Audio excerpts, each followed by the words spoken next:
Okay, everybody. Again, welcome back.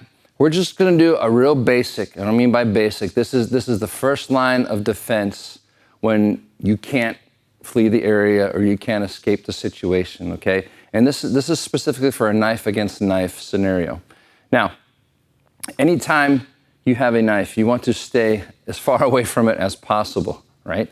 And one of the reasons we choose to stand in this fencer's type stance is so I have length and range, right? And we're going to use that to our advantage here. So our first line of defense is what we call an evade and cut, right?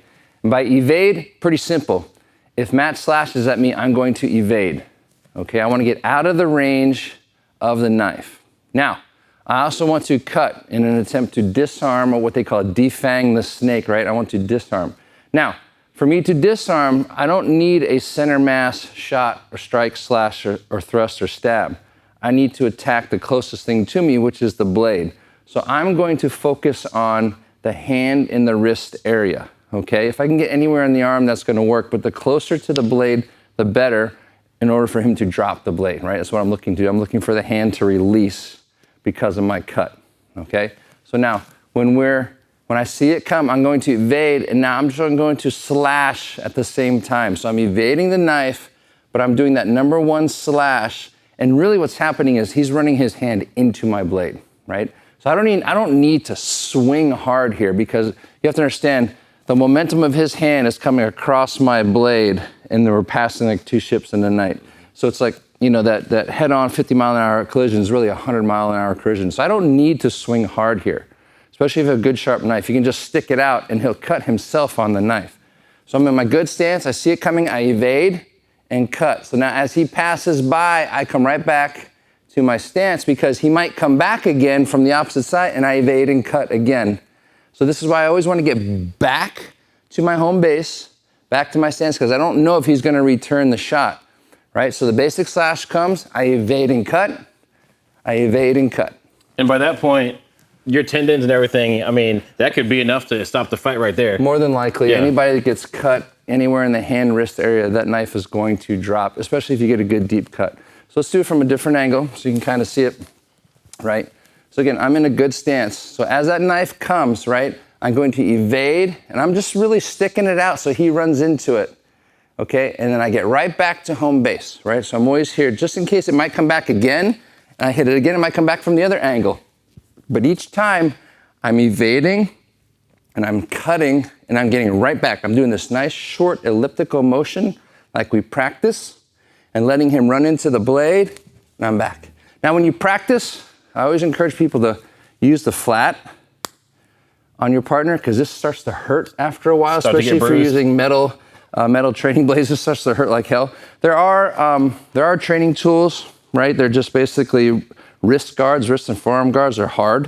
And you hear a clink, clink, which is nice feedback, because you hear the clink, and then you know, okay, I hit the right spot. So you hear the clunk, right? So you can just get like a forearm pad or anything if you're gonna train this a lot with a partner, so you're not beating each other up. I always just hit the flat of it, but if you wanna get true training, you always wanna turn and make sure the blade's hitting it. So again, I'm here, evade and cut, evade and cut.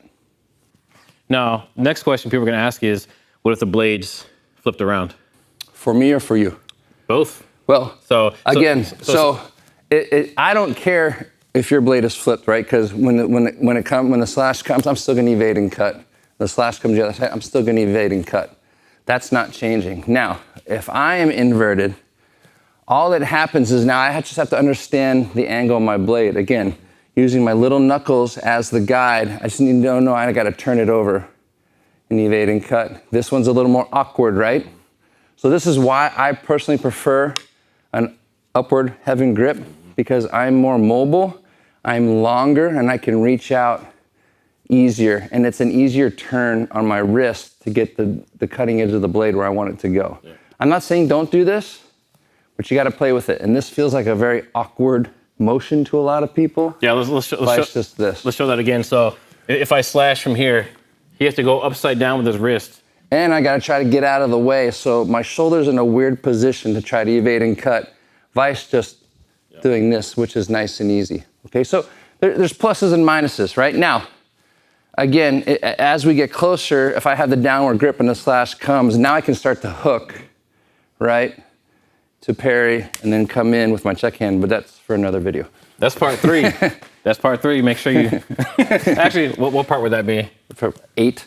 Part 8. I'll just leave it with that's another video. Okay, so understanding that evade and cut technique.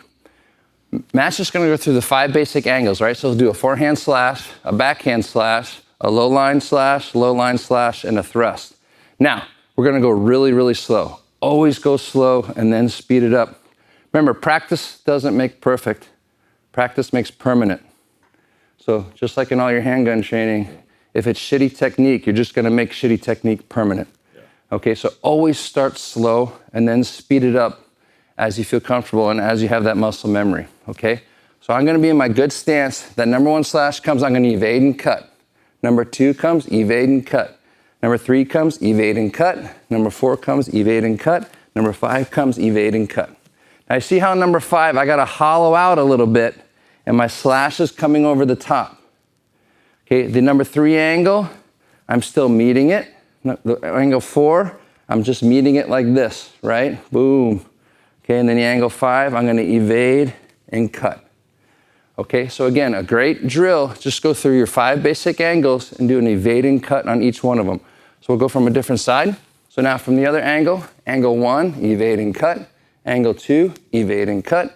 Angle 3, evade and cut. 4, and then angle 5.